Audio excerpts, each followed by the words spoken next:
You have been studying wrong your entire life.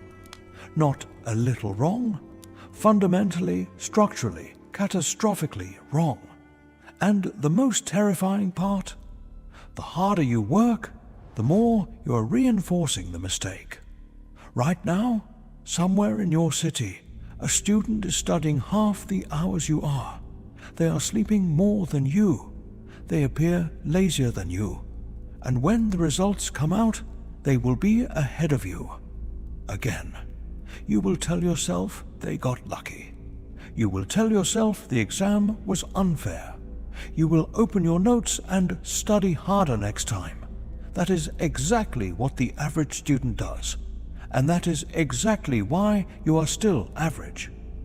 What I'm about to show you is not a productivity hack. It is not a motivational speech. It is a brutal dismantling of the identity you have built around studying. An identity that was designed unknowingly to keep you mediocre.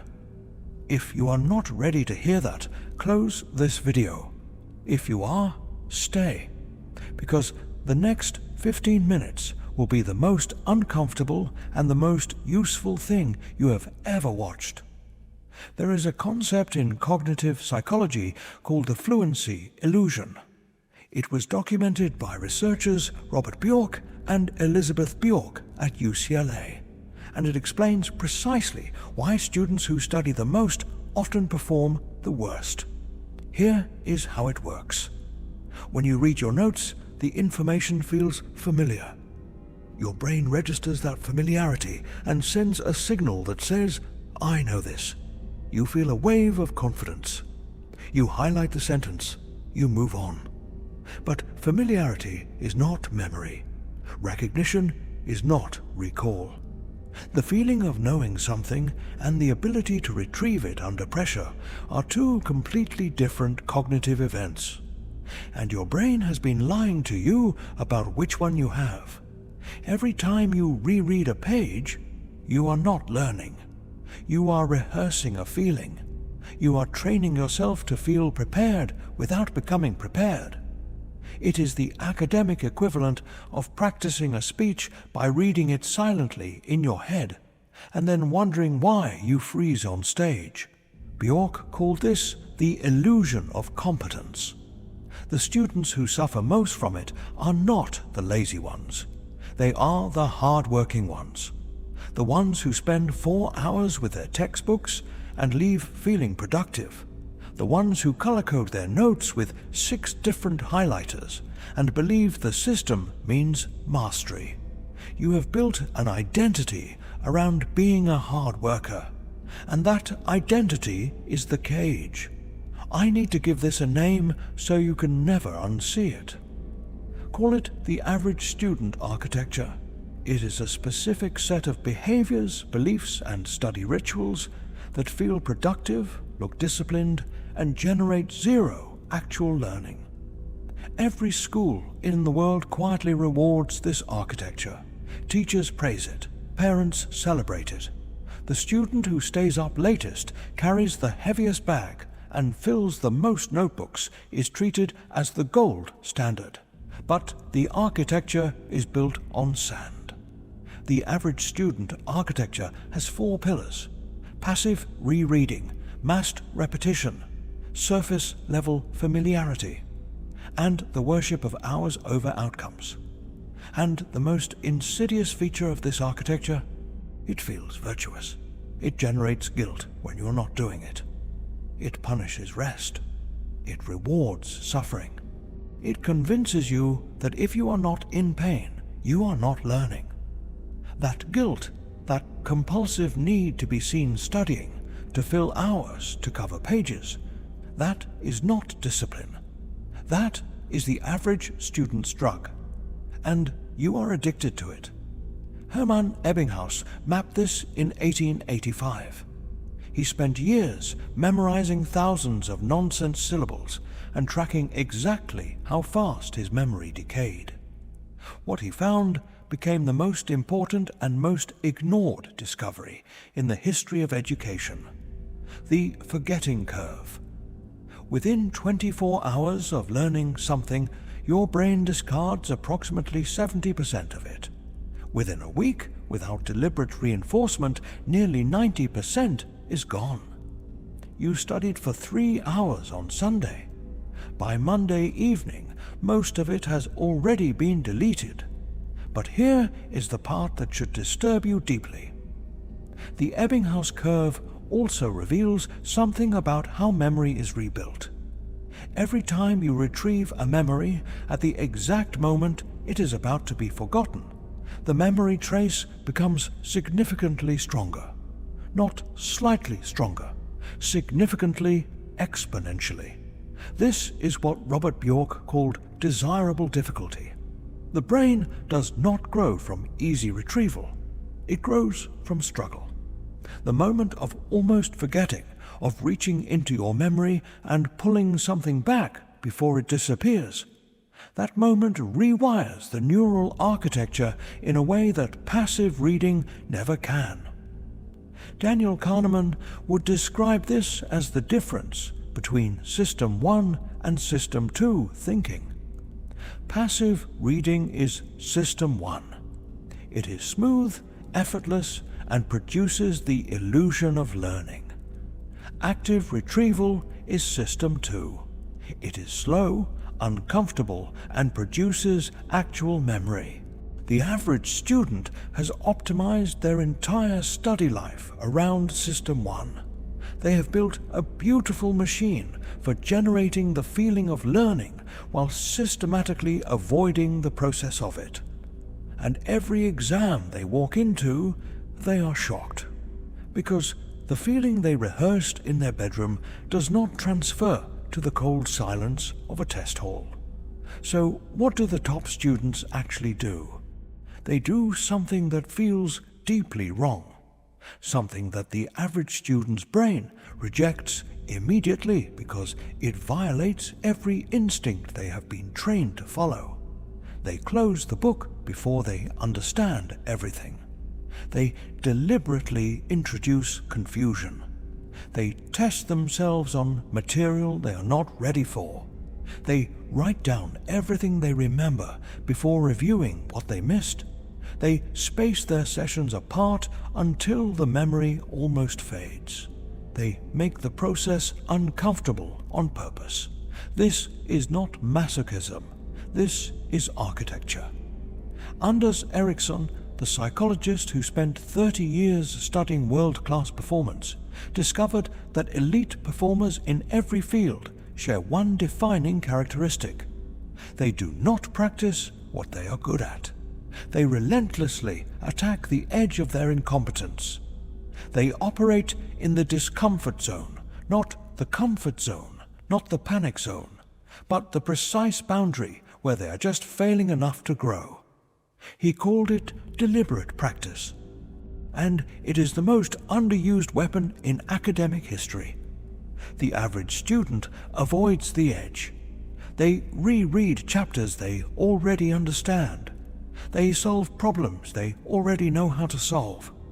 They study subjects they already like. This is not studying. This is performance. It is a daily ritual designed to protect the ego from the confrontation of genuine ignorance. To kill the average student in you, you must kill the ritual.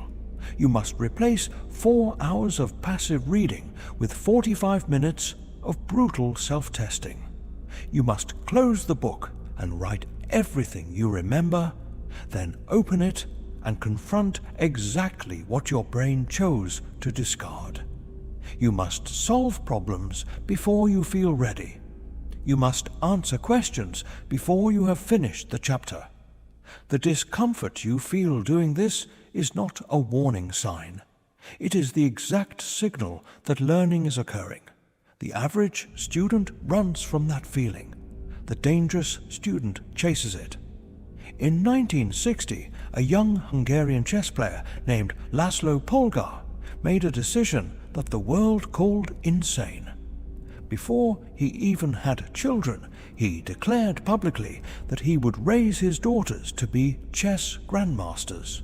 Not because they showed any natural talent, not because chess ran in the family, but because he had studied the architecture of genius and believed with absolute conviction that greatness was a system, not a gift. His neighbors thought he was a fool. The academic establishment called his theory dangerous. The average parent looked at their own children and quietly disagreed with everything he said, because accepting his premise would mean accepting something unbearable, that their child's mediocrity was a result of the system they built for them, not the raw material they were born with. Laszlo designed a curriculum of deliberate difficulty.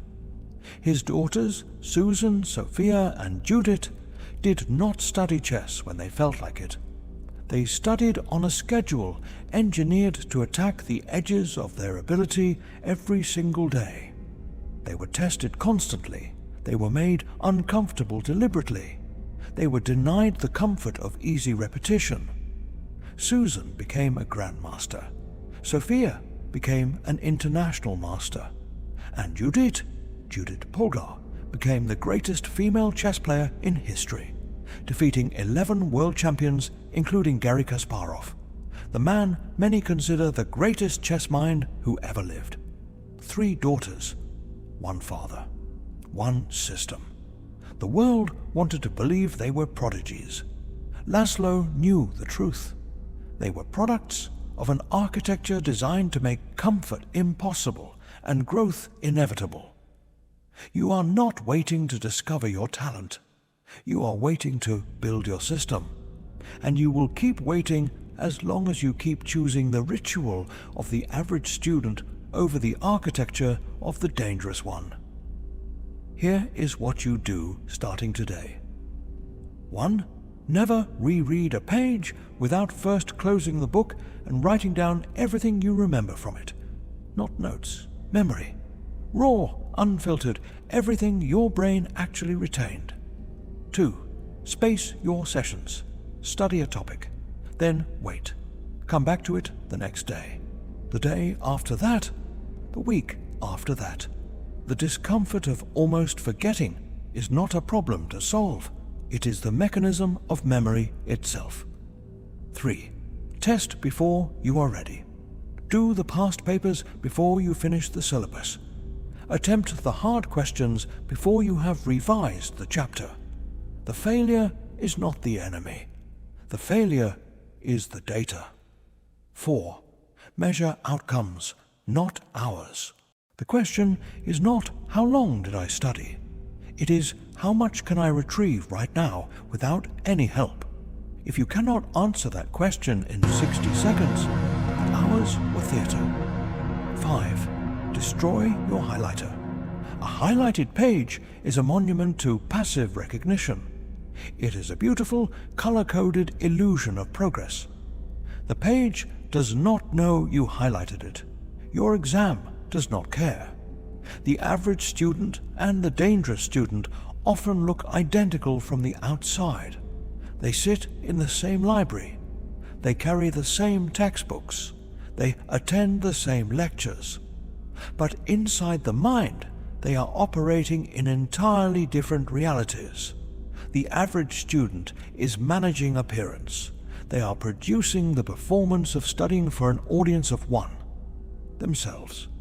They need to feel like a student. They need the ritual, the notebooks, the hours, the suffering as evidence that they are trying. And trying, in the average student's mind, is enough. The dangerous student has abandoned trying. They have replaced it with engineering. They do not ask, how long should I study? They ask, what is the most efficient architecture for permanent retention? They are not performing discipline. They are executing a system. You clicked on this video because somewhere in you, the average student is already dying. You felt it. The exhaustion of working hard and going nowhere. The quiet rage of watching people who seem to try less and achieve more. The creeping suspicion that the system you were handed is broken. It is not broken. It was never designed for your elevation. It was designed for your compliance. You are not a student. You are an architect. And from today, every hour you sit down to study is either building something permanent or maintaining an illusion. Choose the architecture. Kill the ritual. Bury the average student. And never look back. If this opened something in you, subscribe. Not because I need the number, because what comes next builds on what you just heard. The next video goes deeper. It covers the specific psychological trap that turns intelligent students into permanent underperformers. The research behind it is so unsettling that most people reject it on sight. Most will scroll past it.